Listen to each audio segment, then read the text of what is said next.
这不一样。相传远古精灵就是这远古仙池孕育而出的，远古精灵的血脉之力与远古仙池有着密不可分的关系，他们自然可以随意的在远古仙池之中修炼。但是我们不行，我们与远古仙池是不相容的，若想进入深处，更考验自身的毅力。总之那里真的很危险。王威劝道。这些时日，他对楚风也算多少有些了解。他觉得楚风虽然厉害，但做事往往太过极端，不考虑后果。他很怕楚风为利奥得到更强的力量，或是如他人所说一样，为了什么人类的荣耀，便潜入深处激活那不知道是真是假，是否能够激活的远古仙针，从而因此丧命。多谢王威师姐好意，不过我还是想尝试着进入远古仙池深入看看，毕竟那么贵重的入场费都交了，要是不进去一探究竟，总感觉不太划算。不过也请王威师姐放心，我楚风做事有时虽然鲁莽，但也是有所分寸的，绝对不会明知必死却执意孤行。若是我是那种没大脑的人，恐怕也不会活到现在，更不会来到五之圣土了。似是看穿了王威的想法，楚风微笑着传音道。而听得楚风的话后，王威则是一愣，随后脸上涌现出一抹尴尬之色。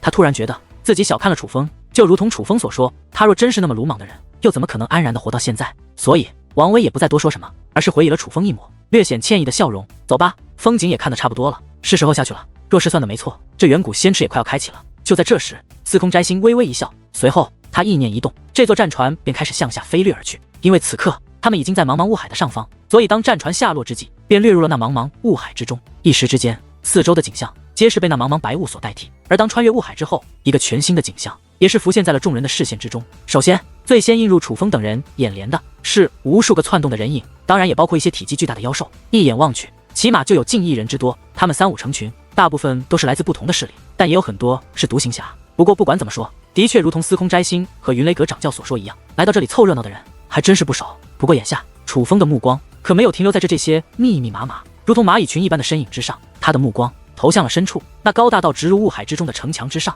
那城墙修建得很是壮观，并且形态样貌也是与众不同，由白色的巨石砌成，不仅坚固，更是唯美。最主要的是，这城墙封锁了人们的视线，哪怕楚风明知道那城墙的后面可能是远古精灵的家园，但楚风也无法看到城墙内部的画面，因为这城墙被赋予了特殊的力量，连楚风的天眼都无法看透。事实上，这整座平原都像是一座大阵。当楚风穿透那茫茫雾海之时，他惊愕地发现他已经无法使用精神力了，而这定是那无形的阵法在作祟。快看，是青木南陵！青木南陵来了，这可是青木山最正统的附属势力，真的是青木南陵！大家快来看，是青木南陵的人来了！突然，下方开始传来阵阵惊呼，并且人数越来越多，声音越来越响。一时之间，几乎所有人都抬头观望，将目光投向了楚风等人所在的战船之上，并且许多人的双眼之中还满是炙热的光芒。楚风等人所乘坐的战船虽然体积不是很大，但是却挂着青木南陵的大旗，所以自天空下落很容易被人发现。再加上青木山的附属势力本就优于其他势力，是很多势力不敢得罪的存在，而青木南陵又是最正统的附属势力之一，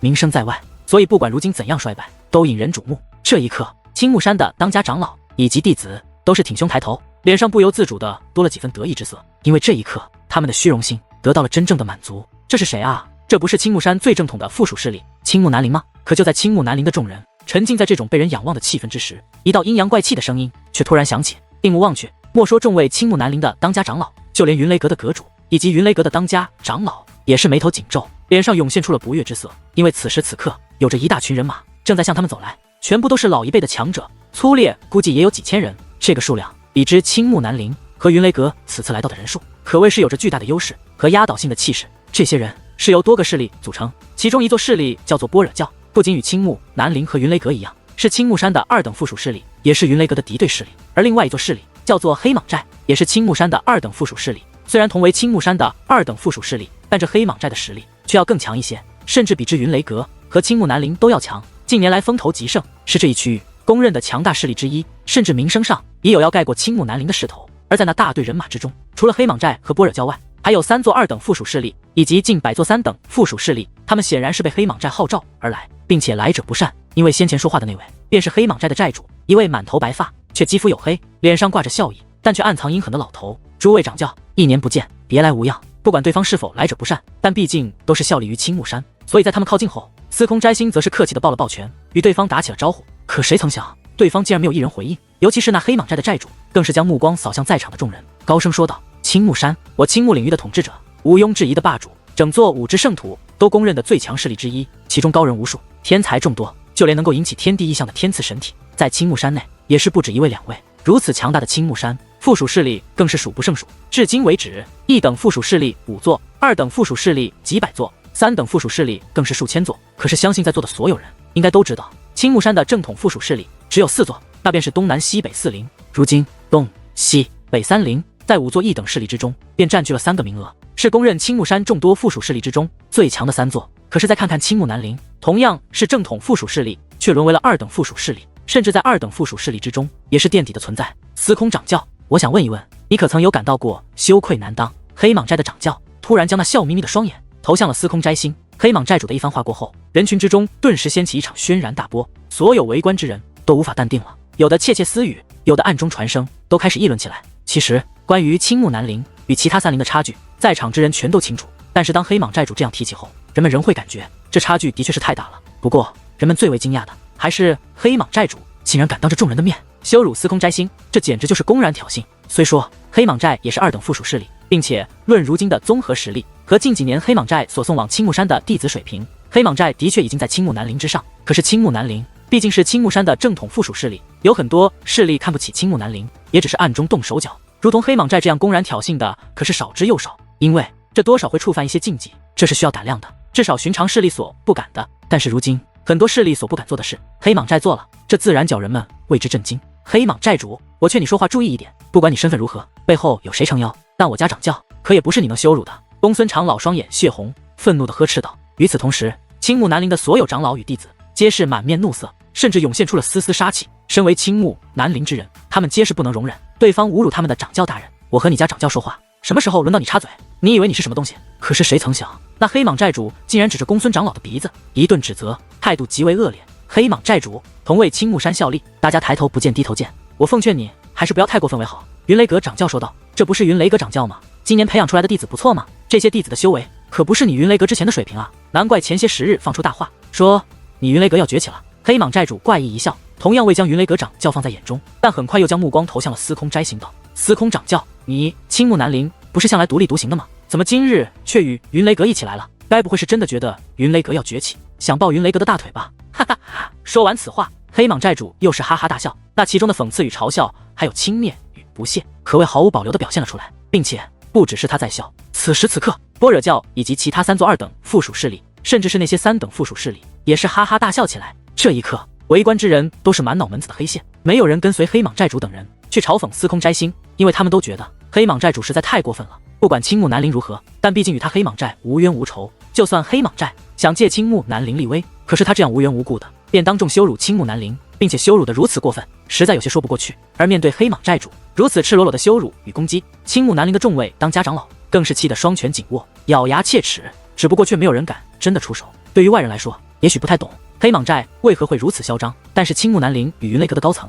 可是知道一些猫腻的。他们之前收到风声，说黑蟒寨已经勾搭上了青木山的1等附属势力申星关。申星关，青木山5座1等附属势力之一，实力强横，底蕴深厚，最主要是申星关所在的位置乃是青木领域的南方，所以在青木领域的南方，青木南陵虽然声名远播，但是众所周知，这南方的统治者是申星关。申星关太强了，身为1等附属势力的他，在青木领域南方的众多势力之中，是公认的霸主级存在，更是曾因一座2等附属势力对申星关的一位长老言语不敬，而灭了那2等附属势力，将那座势力上上下下杀了个干干净净，当真是鸡犬不留。并且对于此事，青木山也是睁一只眼闭一只眼，不但没有管，更是没有问。自此之后，申星关凶名更盛，至少在这青木领域南方，几乎没有势力敢与他为敌。实际上，在这个区域，除了远古精灵这种超然种族外，也几乎没有势力能与申星关抗衡。所以，当黑蟒寨与申星关勾搭上后，无疑是有了一个强大的后盾。这也是黑蟒寨主敢如此肆意妄为，当众羞辱青木南陵的最大依仗。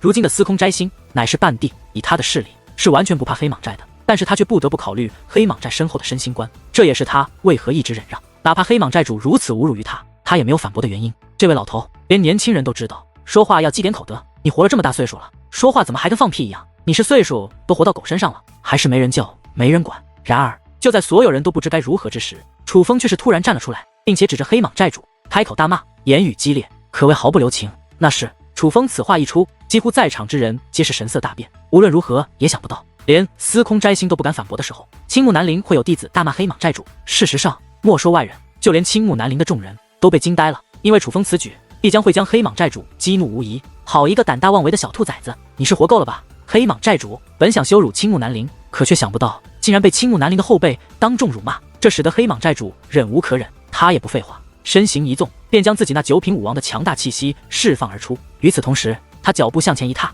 竟直接掠到了青木南陵的战船之上，探出手掌向楚风的咽喉抓去。他此掌的力量非同小可，是要拗断楚风的脖子。然而就在所有人都觉得楚风已是必死无疑之际，突然一道轰鸣炸响开来，与此同时一道飓风也是席卷开来，扩散而去。那飓风实在太强，莫说是其他围观之人，就连黑蟒寨以及般若教的众位长老都难以抵挡。那数千人都被吹得人仰马翻，狼狈不堪。而当那飓风散去，人们再度将目光投向战船之际，莫说是围观之人，几乎所有在场之人都被惊呆了。此时此刻，先前还狂傲无比的黑蟒寨主，竟然浑身是血的趴在地上，并且在他的身上还踏着一只脚，将他踩得咬牙切齿，满面痛苦之色。与此同时，一道平静却又充满威严与杀意的声音也是自黑蟒寨主的上方响起：黑蟒寨主，若再敢对我这弟子出手，我定踏平你黑蟒寨。如果说此刻黑蟒寨主身负重伤趴在地上让人吃惊，那么当人们看清那踩在黑蟒寨主身上的身影后，则是彻底被惊呆了。因为那个人正是被黑蟒寨主一直羞辱，但在此之前却一句话都未曾反驳的青木南陵掌教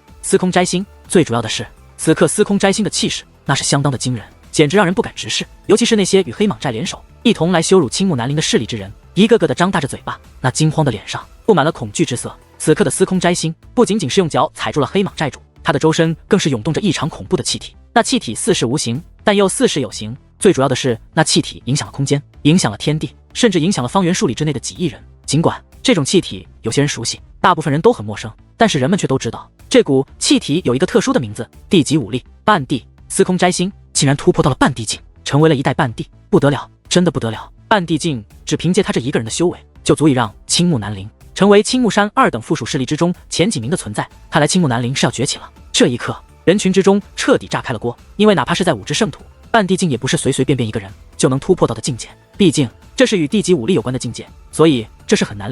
很难突破的境界。在青木领域，除了青木山以及一些传承悠久的古老势力外，能够拥有半地强者的势力都是非常了不起的。就拿青木山几百座二等附属势力以及几千座三等附属势力来说，拥有半地强者的势力也不超过10座。由此可以看出半地强者的厉害之处。各位掌教，有一个问题我想问一问，同为青木山的附属势力，你们是不是都很看不起我青木南陵啊？突然，司空摘星抬起头来，将目光扫向了那群先前与黑蟒寨主一同羞辱自己的各方势力掌教。司空掌教，您误会了，我们怎么敢看不起您青木南陵？司空掌教，您千万别误会，虽然同为青木山的附属势力，但您青木南陵可是青木山的正统附属势力，我们怎么敢看不起您？我们哪有这个资格啊？面对半地强者，莫说是那些势力的掌教，就连般若教和黑蟒寨的人都被吓坏了。不管他们身后有谁撑腰，但是半地强者的确拥有踏平他们的实力，他们现在无依无靠，不敢反驳。误会？那先前黑蟒寨羞辱我南陵的时候，你们笑得那么开心，又是什么意思？你们拿我当傻子不成？突然，司空摘星双眼怒瞪，与此同时，一股磅礴的威压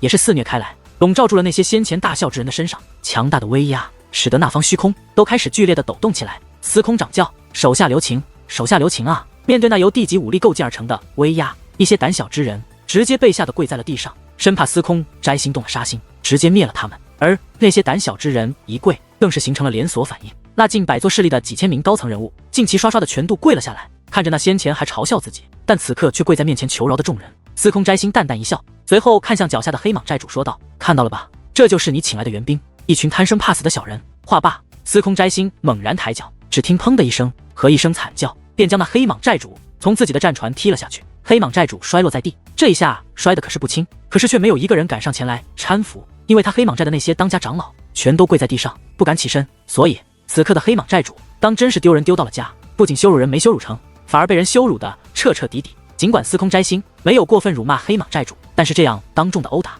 却比语言上的刺激来得更为直接。然而就在这时，上方的茫茫白雾之中却突然响起了阵阵轰鸣之音。与此同时，那浩瀚雾海开始翻滚，最终一个庞然大物飞落而下，浮现在了众人的视线之内。那是一艘战船，船身古老却又巨大无比。最主要的是，在那战船之上满是飘荡的旗帜，而那旗帜上面写着3个大字：身心关。身心关，是身心关的人来了。当看到身心关的战船之后，所有人的心跳都不由加快，脸上涌现出了各种复杂的神色。这一刻，那些跪在地上的黑蟒寨等人则是齐刷刷地站起身来，并且脸上涌现出狂喜之色，因为他们很清楚，他们依仗的靠山来了。如果对于外界来说，黑蟒寨勾搭上了身心关这座一等势力还是传闻，那么黑蟒寨的高层可是非常清楚，这是一个事实。黑蟒寨真的获得了身心关的认可，身心关已是准备培养他黑蟒寨，并且罩着他黑蟒寨了。而相比于黑蟒寨的众人，青木南陵以及云雷阁的众人可就眉头紧皱，心中开始忐忑不安起来。申星关可不比黑蟒寨，身为一等势力，不仅拥有半地强者坐镇，并且还远不止一位。终于，那申星关的战船落了下来，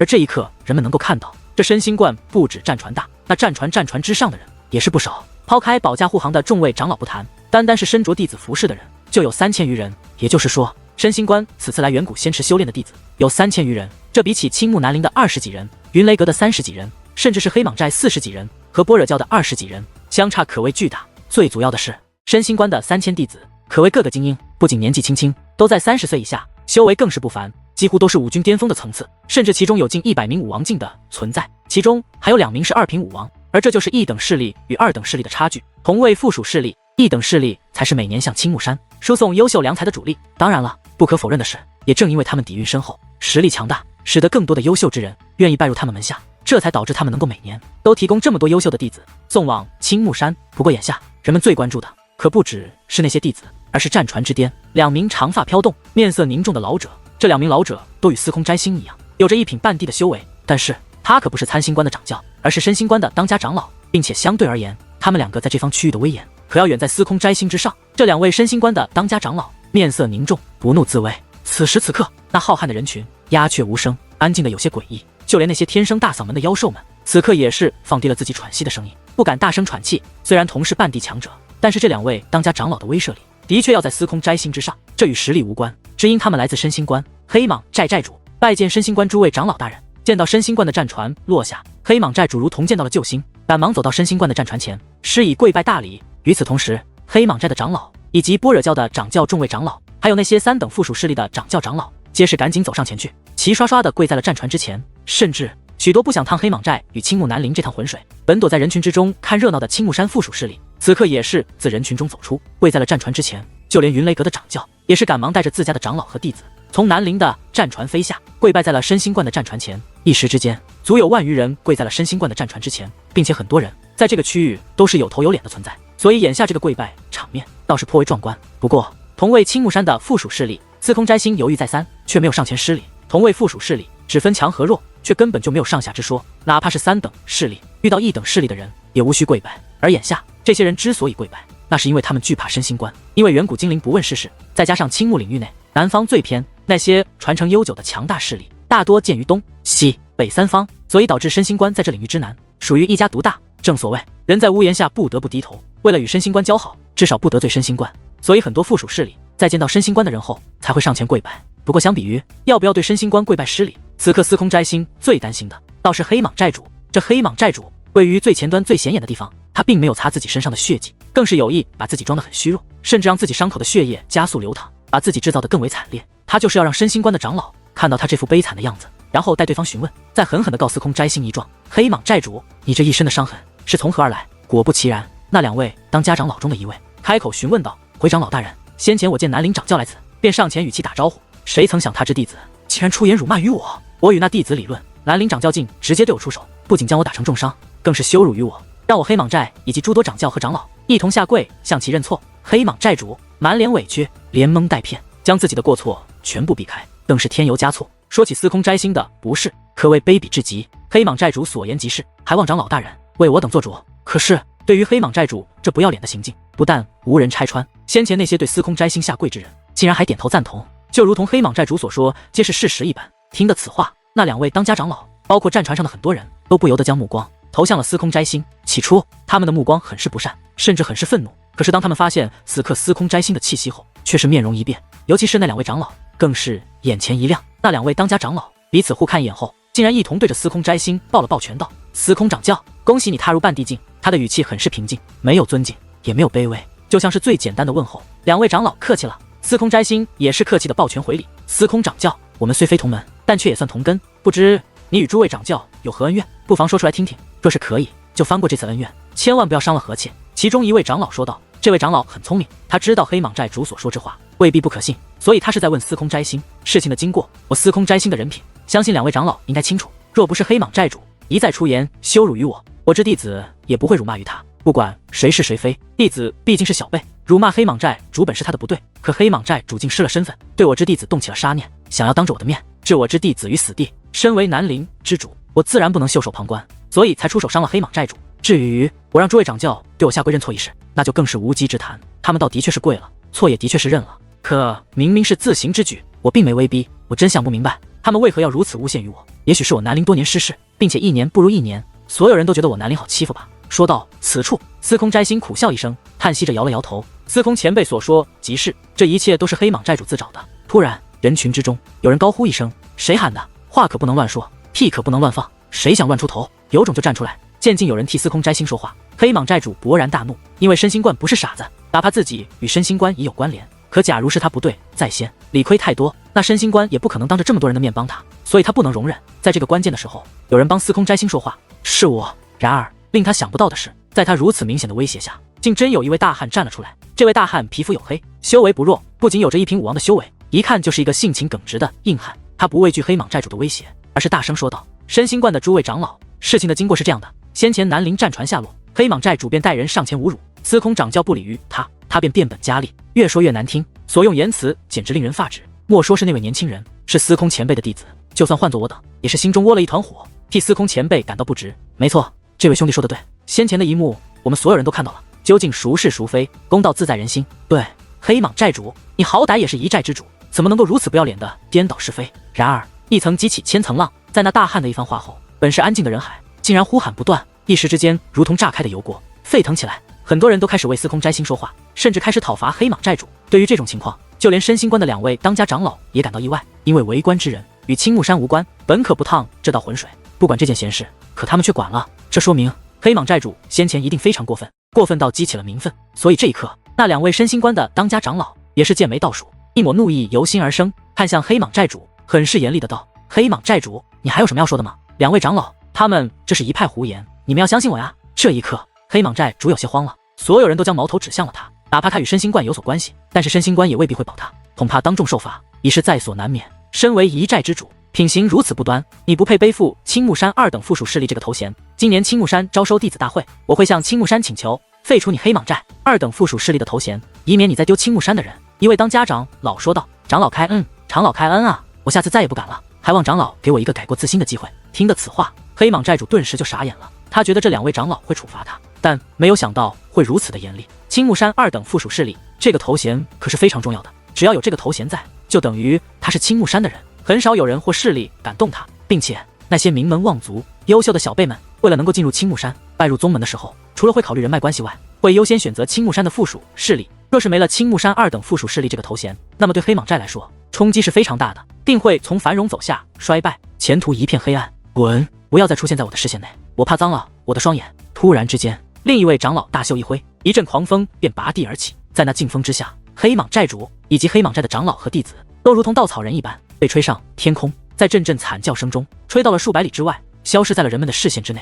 对于这一幕，很多人拍手叫好，觉得申星冠雷厉风行，赏罚分明，但是司空摘星却是目光闪烁，其中渗透着不解之意。他没有想到申星冠竟然会如此严厉地处置黑蟒寨主。虽说表面来看，所有附属势力不论等级是平起平坐的，但申星冠毕竟是一等附属势力，他若是真的对青木山开口要求废除黑蟒寨二等附属势力的资格，想必青木山也会给他这个面子。毕竟如同黑蟒寨这样的势力，在整个青木领域来说有很多，多一个不多，少一个不少，但是申星冠这种势力可就不一样了。看这件事毕竟与申星冠无关，而平时申星冠与青木南陵的关系也并不是很好，所以申星冠今日竟如此大动干戈，着实让司空摘星想不通。希望你们能够引以为戒，好自为之。将黑蟒寨等人先飞后，申星冠的当家长老又将目光扫向跪在战船前的众人。听得此话，其他势力也就罢了，那些先前与黑蟒寨一同羞辱青木南陵的势力可就脸色发青，恐慌的不得了。但不管怎样，他们还是与其他势力一同高呼道：“我等一定会引以为戒，不辱没青木山的名声。起来吧，本是同根，无需跪拜。”另外一位当家长老也是挥了挥手，而在他开口后，云雷阁等附属势力才敢站起身来。司空掌教，不知先前辱骂黑蟒寨主的弟子是哪位？就在这时，申星冠的当家长老再次将目光投向了青木南陵的战船。这一刻，司空摘星眉头微皱，内心开始不安起来。他不知道申星冠是何意，他真的害怕申星冠会处罚处分，毕竟以上犯下本就不对，晚辈处分拜见两位长老。然而就在司空摘星犹豫之际，楚风却主动站了出来，对着申星冠的两位当家长老施以一礼。楚风吗？司空掌教，你的这位弟子有些胆识，倒是一个人才，难怪司空掌教会如此护着，会为了他而对黑蟒寨主出手。那当家长老只是随便的看了楚风一眼，随后便冲着身后的3000弟子摆了摆手道：“元清、秦广，出来拜见一下司空掌教。”他此话一出，整个人群顿时就炸开了锅，所有人都将目光投向了那3000弟子之中。而在无数道期待的目光下，2道年轻的身影也是出现在了人们的视线之内。这是2名年轻男子，年纪不过20出头，就算比之楚风，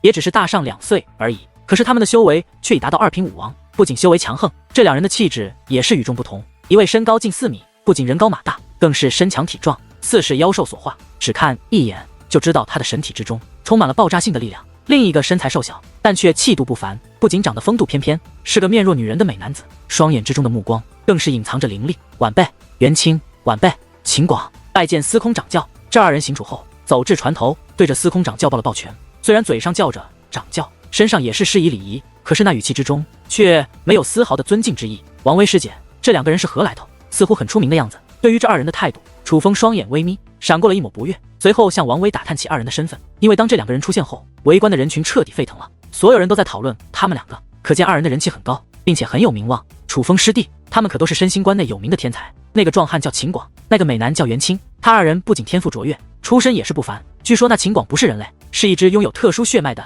妖兽，拥有天生神力，战力非常惊人，2品战王之内几乎无人可敌，唯有3品武王才能与他一战。至于那元清，更是了不得，是一个真正的天才，相传连3品武王都不是他的对手。身心关作为青木山的一等附属势力，其势力内的天才可不少，每年都会向青木山输送几个天才级弟子，但是如元清这样的优秀弟子，近年来也是少见，所以这元清很是有名。并且在此之前，元清放和秦广曾放话说他们要深入远古仙池，触发远古仙针，这使得各方势力甚至是妖兽们都激动不已。毕竟远古仙针自古至今就没被人类和妖兽触发过，若是他们2人真的能够触发，那也算是替人类和妖兽争光了。所以他们现在的呼声很高，很多人都期待他们能够成功。王薇解释道：“原来如此，难怪如此狂傲，连司空掌教他们都不放在眼里。”楚风嘴上虽这样说，但是严重对那元清和秦广的厌恶之意却不由浓郁了几分，并且这种厌恶之意已经不仅仅是在那元清和秦广身上，还有那身心关2位当家长老的身上。楚风已经看出他们不是真心想要元清和秦广，向司空摘星问好，他们是有意炫耀身心关的2位天才，让所有人看到身心关的弟子与青木南陵弟子的巨大差距。他们这是在立威，哪怕先前对黑蟒寨的严厉惩罚其实也是如此，他们就是要在众人心中树立威望，唯有这样才能让更多的人愿意拜入他们的门下，他们也才会越来越强盛，至少保持住现在的辉煌，作为一个名门大派，这样做也是情理之中的事，本没什么错。可是想到身心关竟然拿自己以及青木南陵的众位弟子当作彰显他身心关弟子天赋的垫脚石，楚风心中便会隐隐不爽。不过考虑到对方的确很强，以及如今的司空摘星和青木南陵根本无法与身心关为敌，所以楚风也是选择隐忍下来。过了没多久，一阵清脆的铃声突然自城墙的方向响起，定目观望，只见那巨大的城门正在缓缓开启，而那清脆的铃声则是来自那开启的大门。城门开启了，见到远古精灵的城门开启，人海之中的众人顿时兴奋到了极点，如同密密麻麻的蚁群一拥而上的便向那大门围了过去，都想要看一看远古精灵内部的样子。非入内修炼者退避到1000外。然而就在这时，一道淡淡的声音突然自大门之内响起，与此同时，一层柔和的风力也是自那大门之内席卷而出，将那一拥而上的人群也吹散开来。风力卷过之后，那大门之前腾出了一大片空的，而在这种情况之下，激动的人群也是变得冷静下来，很少有人敢再靠近。此时此刻还敢向大门靠近的，便唯有那些准备拿着上城王兵当费用进入远古仙池修炼的人了。此刻楚风等人也是来到了大门近前，发现在大门前站着几百位身披绿色斗篷的身影。那斗篷很特殊，并非简单的布料制成，倒像是由特殊的植物编制而成，但是不可否认，那斗篷有种别样的美，若非要形容，那便是有一种返璞归真的味道。穿着这斗篷的人显然就是远古精灵的人，他们的身高与人类相差不多，身材却要偏瘦一些，至于容貌，因为被那斗篷所遮盖，所以看不到。不过楚风却能够看到他们的眼睛，他们的眼睛与人类没有区别，但是却有着一双绿色的眼珠。绿色的眼珠按理来说很是诡异，不过他们的绿色眼珠不但不吓人，反而有种别样的美。因为此处受大阵影响，无法使用精神力的原因，楚风无法查探那些远古精灵的修为在何境界。不过不用想也知道，他们的修为肯定不弱。此刻准备进入其中修炼的人已经开始走上前去提交王兵。最先出场的是身心关的人，他们当真是财大气粗，竟一口气拿出了3000多把王兵，并且把都是上乘。看到那3000余把光芒闪闪的上乘王兵，许多围观之人都是忍不住倒吸一口凉气。虽然不是他们的王兵，但是他们也感觉一阵肉痛，因为这当真是一大笔惊人的财富。可是身心关的人却是一脸的从容，没有一丝心疼之色，当真是显现出了他们财大气粗的一面。身心关就是身心关，至少在此处绝非其他势力可比。最终身心关3000余弟子全部进入了其中，不过至于长老却没有一人进入，因为远古精灵有规定，武王强者进入修炼需拿10件王兵，而半地强者是不允许进入其中的。在参星观的众位弟子进入后，其他势力陆续开始提交王兵。不过别看那些势力来的人数众多，真正进入其中修炼的却没有多少。就如同先前司空斋星等人所说一样，别看如今聚集此处的人族有几亿，但是真正进入其中修炼的却不足万人。此件王兵乃是普通货色，根本并非上乘。想要浑水摸鱼，你来错地方了。突然，一名远古精灵将一件王兵丢在了一个大汉的手中，并且在其声音之中能够感受到隐隐的怒意。不可能，是这件王兵乃是绝对的上乘，怎么可能是普通货色？你再仔细检查检查。那名大汉举着自己手中的王兵，愤愤不平地狡辩道。对于大汉的举动，楚风摇了摇头，因为单单是用眼睛看的，就能够看出那大汉的王并非上乘王兵，甚至可以说是劣质王兵，连普通王兵都谈不上。他这明显就是来浑水摸鱼的，又有一个不知死活的。为何每年都有这种人出现？看着那大汉，公孙长老很是无奈地叹息了一声。起初对于公孙长老这句话，楚风还有些不解，但是当下面一幕发生后，楚风似乎明白了。就在公孙长老话落之际，那位负责审查的远古精灵突然弹出手指，以光一般的速度按在了那大汉的额头之上。而当那远古精灵收回手指之际，那大汉则是先惨叫一声，随后便卧倒在地，捂着自己的额头来回翻滚起来。过了好一会才算平息。而当那大汉的双手自额头移开之际，楚风等人发现在他的额头上已经出现了一个散发着绿光的特殊印记。那是什么？楚风问道。那是精灵印记。凡是对远古精灵做过无耻之事、欺诈行为，但却又不至于处死的人，远古精灵都会在他的额头上留下这样一个印记。这精灵印记平时倒还好，但是只要当遇到远古精灵后，那精灵印记便会绽放光芒，以此来提示远古精灵要小心提防，因为这个人乃是无耻之人。不过这还不算惨的，最惨的是在此处被印上精灵印记的人往往是无法活着离开此处的，并非是远古精灵对他们下的毒手，而是其他势力下的毒手，因为他们觉得被印下精灵印记的人在所有人类的脸上抹了黑，丢了人，这种人必须死。公孙长老解释道。听过公孙长老的解释后，楚风也注意到那位大汉在捡起自己的劣质王兵，腾空而起，想要尽快离开此处之时，的确有不少人悄悄地跟了上去。可见公孙长老所说不假，那大汉恐怕无法活着离开此处了。经过这位大汉的小插曲后，再也没有出现过想要浑水摸鱼的人。而楚风也是发现，这些人所谓的上乘王兵虽然品质皆是不错，但实际上与楚风的封魔剑却还有着不小的差距。这说明虽然同为王兵，但楚风的封魔剑品质却要更高，王兵之王的称号当真是名副其实。在此之后，司空斋星也是取出22件王兵，分别交给了楚风等人。而凭借这些王兵，楚风以及王威等青木南陵总共22名弟子，也是成功的跨过了那座大门，进入了远古精灵的领域。可是就在楚风等人刚刚通过审核之时，司空斋星却是眉头紧皱，在那凌厉的眼中涌现出了一抹不安的情绪。此刻，在司空斋星的视线内出现了9个人，这9个人皆是身披黑色的长袍，将面容包裹得严严实实，让人看不到他们的容颜。而眼下，这9个人正纷纷拿出上乘王兵，依次之进行审查。最主要的是，其中一位自己便拿出了10件上乘王兵才通过审查，这说明这9人之中有一位是武王强者，因为武王强者进入远古仙池的费用便是10把上乘王兵。不好！突然，司空斋星目光一闪，赶忙对身后的众位长老说道：“除了公孙长老，你们各自的王兵全都拿出来。”听得司空斋星的话后，众位当家长老皆是一愣，虽然很是不解，但却也没有迟疑太久，也没有多问，而是纷纷将自己的王兵取了出来，递到了司空斋星的面前。他们身为当家长老，所持的王兵品质自然不弱，皆是上乘。而看着摆在面前的多把上乘王兵，司空斋星选中了10把品质相对弱一点的王兵，交给了公孙长老，说道：“公孙长老，你速进去，跟在楚风等人左右，务必要保护他们的安全。”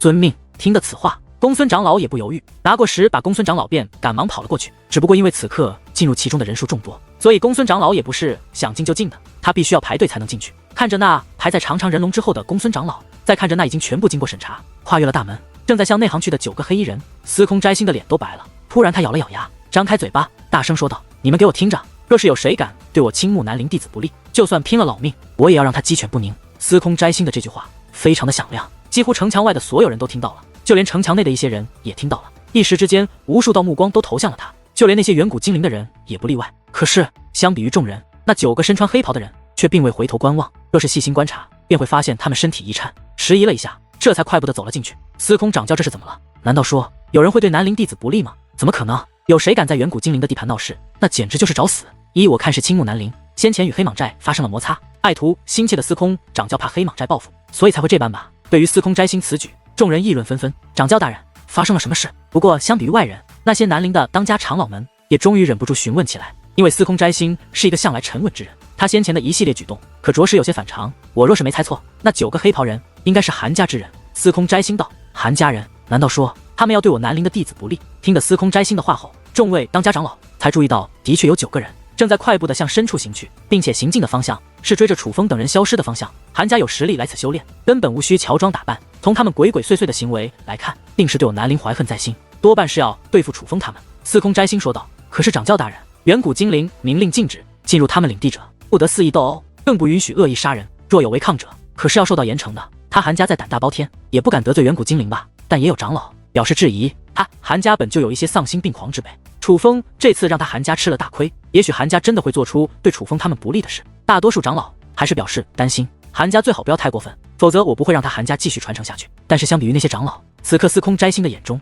却涌现出了一抹凶狠之色。此刻外面议论纷纷，但是因为楚风等人行进很快，再加上远古精灵的领域内有着特殊的力量的干扰，所以楚风他们根本就没有听到司空摘星的呼喊。眼下他们进入了一片茂密而辽阔的丛林，但若说是丛林，倒不如说是一个巨大的花园，因为这里面可不只是奇形怪状的大树，还有美艳的花朵以及怪异的植物，一眼望去美不胜收。楚风他们需要穿过这个丛林才能到达远古仙池，又因远古精灵自视不凡，所以不会给楚风他们引路。要想走过这个丛林，需要他们自行才可。这个丛林好怪异，进到此处便感觉浑身无力，就连呼吸都变得困难了。本以为适应一下就会好，没想到越深入越是严重。这究竟是什么鬼地方？一名脸色苍白的弟子很是不悦地抱怨说道。而实际上不只是他脸色苍白，满头大汗，几乎青木南陵的所有人都是这样，就如同生病了一样，浑身无力。身为修武者，他们很少有这样的状况。师弟，这里可不是简单的丛林，这些植物都是被附加了特殊结界的，不仅坚不可摧，更是可以压制我们的力量。在这里别说飞行，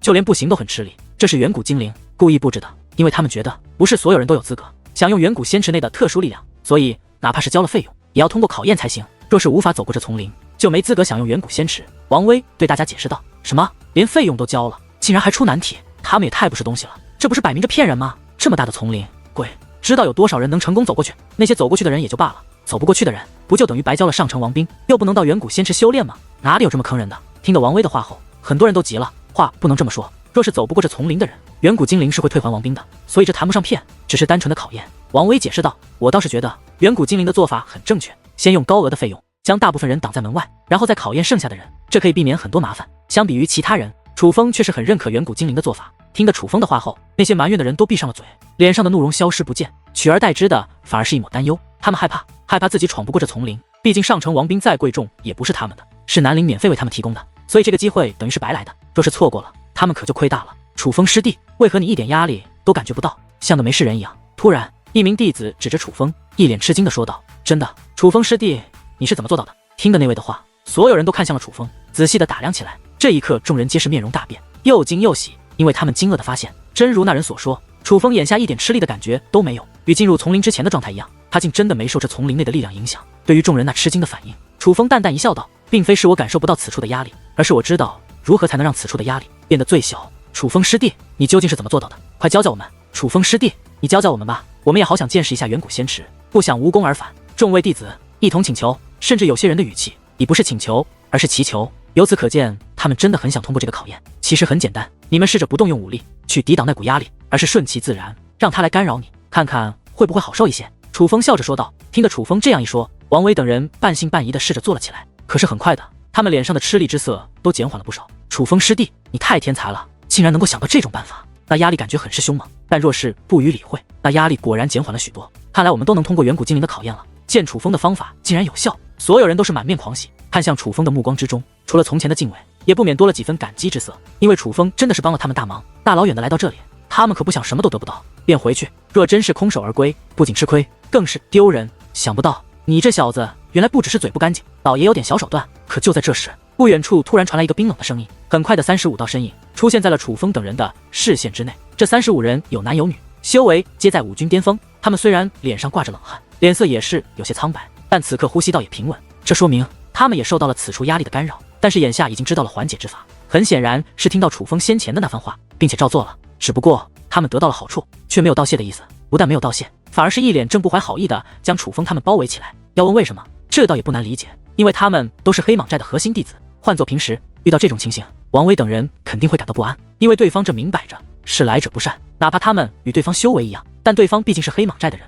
从心理上他们便感觉对方比他们强。不过现在有楚风在此，他们可是一点都不害怕，因为他们很清楚，这黑蟒寨的人若是敢动手，倒霉的只会是他们自己。你们想做什么？可谁曾想，就在众人自信满满，觉得黑蟒寨的人要倒大霉的时候，楚风却是一脸恐惧，并且以一种颤抖的声音问起黑蟒寨的人：哈哈，做什么？你害得我黑蟒寨将要丢掉2等附属势力的头衔，害得我黑蟒寨那么多人将无缘进入青木山修炼。你问我要做什么？实不相瞒，就算你现在对我等跪地求饶，我们也定要取你小命。见楚风一脸胆怯，黑蟒寨的众人更显得毫不掩饰地说出了此行的目的。我看谁敢！这里可是远古精灵的地盘，你们若是敢在这里动手，倒霉的不仅是你们，还有你的家族以及黑蟒寨。就在这时，王威开口喝道：不敢，要是不敢，就不会出现在此处了。黑蟒寨的人冷哼一声，与此同时，一个个将自己的气息散发而出，便向楚风等人围拢而来。他们当真是要动杀手，有种你们就试试，我青木南陵的弟子可不是那么好欺负的。见对方真的动了杀意，青木南陵的众弟子也是暴怒无比，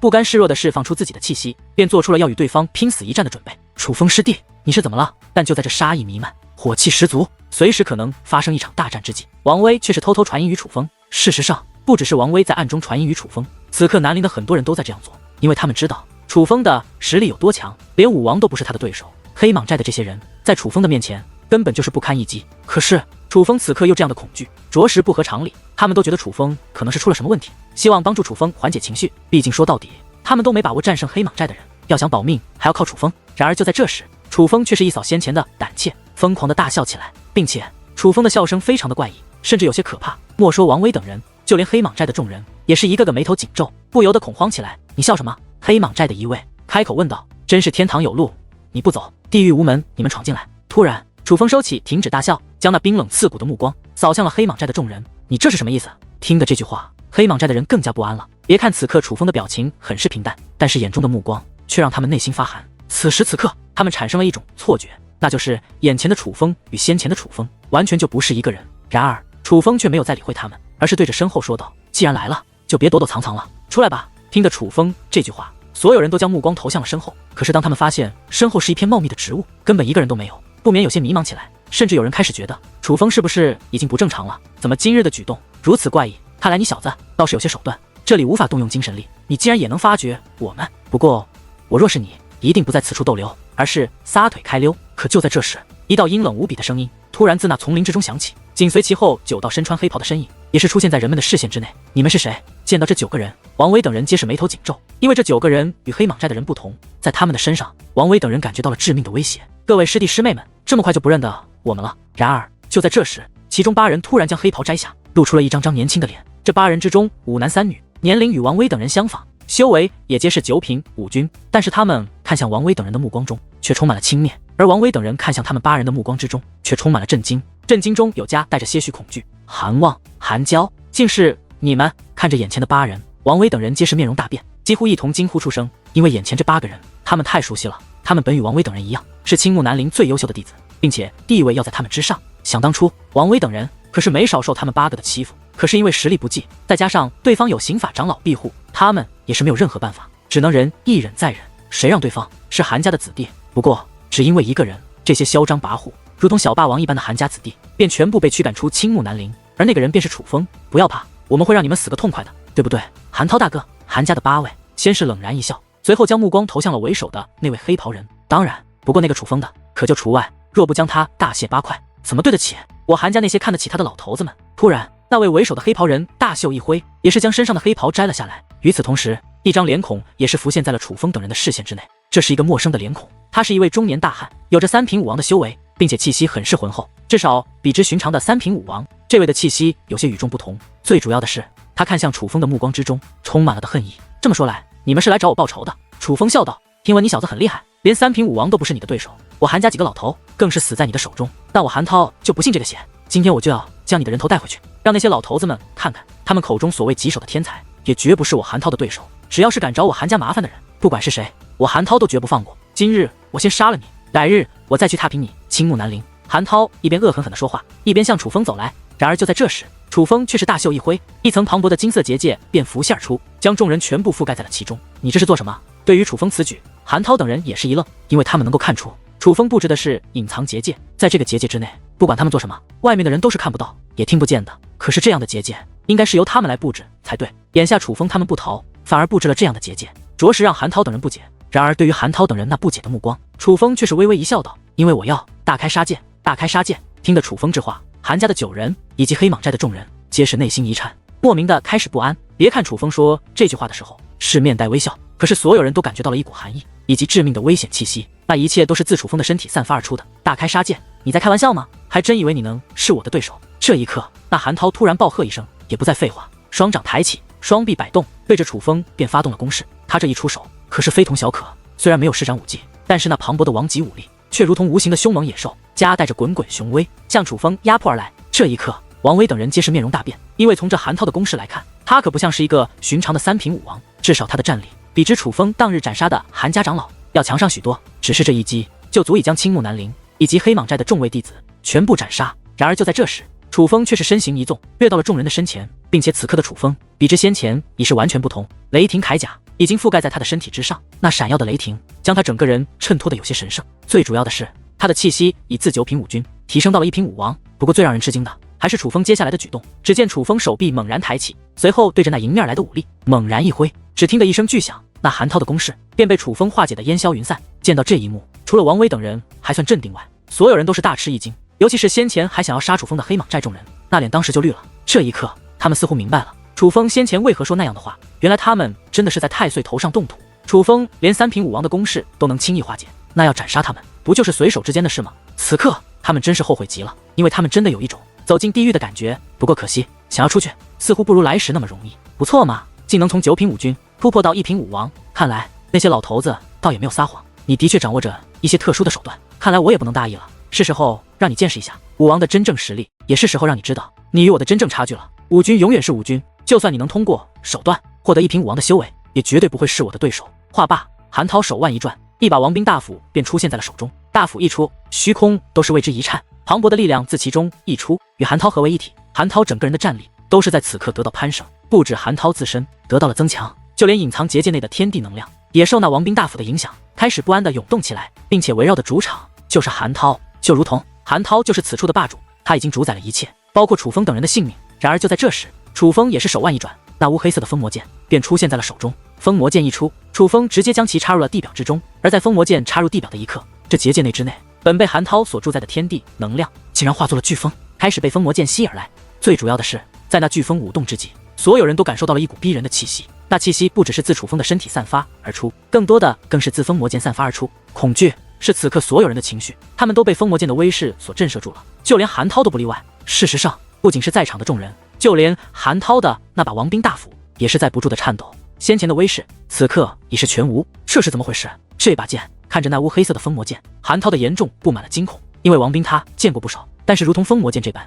具有如威势，能够带给他如此压力，甚至连他的王兵大斧都为之恐惧的王兵，却是他第一次所见。而就在所有人都被那封魔剑所吸引之际，楚风又突然握住封魔剑，随后又猛然地从地上拔起，指向韩涛说道：现在你知道我们之间的差距了吗？差距？只凭一把王兵就跑来和我谈差距？你这小子也未免太自大了一些。尽管感受到了封魔剑的强大，但是韩涛却并不服气楚风，所以他也不管3721，身形一纵，论动手中的王兵巨斧，便向楚风杀了过去。见状，楚风也是身形一纵，手握封魔剑，与韩涛交织在了一处。二人速度极快，人们几乎看不清他们的动作，只听一道钢铁交织的声音，随后大片的火花自半空倾洒而下。在此之后，才看到2道身影自半空浮现，最终落在了地上。然而，当二人落地之时，人们则是再次目瞪口呆，因为此时此刻，韩涛躺在地上，只不过在他的身上还插着一把乌黑色的大剑，而那正是封魔剑。一个回合，只是一个回合，二人祭奠出王兵之后，竟只是一个回合之后就分出了胜负，并且这个结果是韩家之人所无法预料以及难以想象的。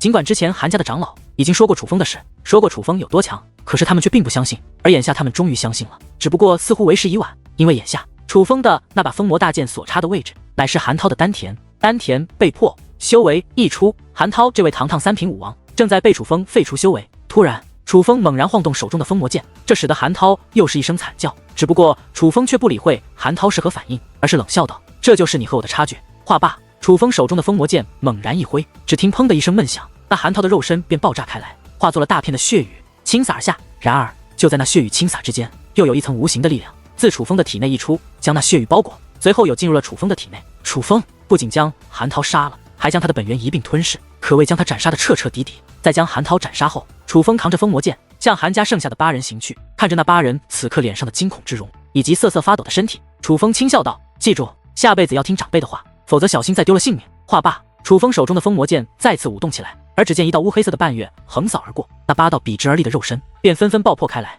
化成了6片鲜红色的血水。只不过，如同那寒涛一样，还不待那血水落下，楚风便将其吞噬得干干净净。楚风这样做，不仅仅是在吞噬本源，更重要的是不留下痕迹。毕竟，远古精灵明令禁止，不得在此处肆意斗殴，更是不允许恶意杀人。所以楚风必须做得滴水不漏，否则就将酿下大祸。在将韩家之人全部斩杀之后，楚风却并未打算收手，而是将那平静却又冰冷的目光投向了黑蟒寨的众位弟子。兄弟饶命，兄弟饶命啊！是我等有眼无珠，是我们有眼不识泰山，还请留条活路。今日之事，我们一定守口如瓶，为你保密。这一刻，黑蟒寨的众人皆是身体一颤，随后扑通一声跪倒在地，开始向楚风磕头求饶。看着黑蟒寨这些痛哭流涕的弟子们，楚风则是冷笑一声，随后说道：“我先前故作惧怕，就是要试探你们来此的目的。若是你们只是想简单的教训一下我，那也就罢了。但是先前我们在你们的身上感受到了真切的杀意，你们来此本就是要取我性命的，如今却要我放过你们，你们不觉得这很好笑吗？”听得此话，黑蟒寨的人一个个面如死灰，终于明白了楚风如此之强，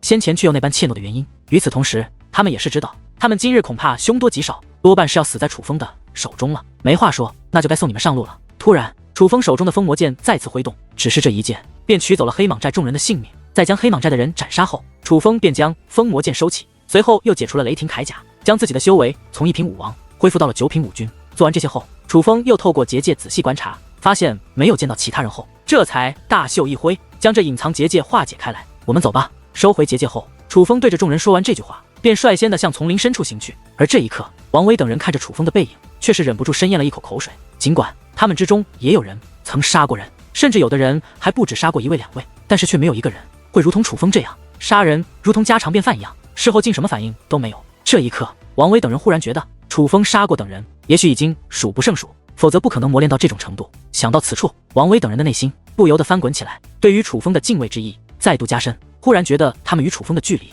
越来越远，因为这也是他们真实的差距。与楚风比，各个方面他们都太弱了。在经过这个插曲之后，楚风他们继续前行，大概走了2个时辰，总算是走出了这座丛林。而此刻浮现在他们眼前的是一座浩瀚无边的海域，那海域太美了，海水平静如镜，并且竟然5颜6色，在阳光的照耀下绚丽缤纷，简直就如同彩虹化作的大海一样，美到如同仙境。并且如此距离下，人们能够隐约间的看到，在那远海域的最深处，有着一根巨大的柱体，那柱体为白色，自海域延伸而出，直入青天，扎入了那茫茫白雾之中。不用猜想，人们已是知道，这一定就是那传说中的远古仙池，而那巨大的柱体便是远古仙针，这便是远古仙池。想不到竟然这么大，简直堪比一座小型海域了。看着那辽阔的远古仙池，王维等人也是忍不住惊呼起来。所有人都被远古仙池迷住了。走吧，让我们去会一会这远古仙池。不过相比于他人，楚风却只是短暂的欣赏了一番，随后便向远古仙池行去。如果说王维等人来此的目的只是单纯的远古仙池，那么楚风如今来此的目的可就包括了那仙池深处的远古仙针。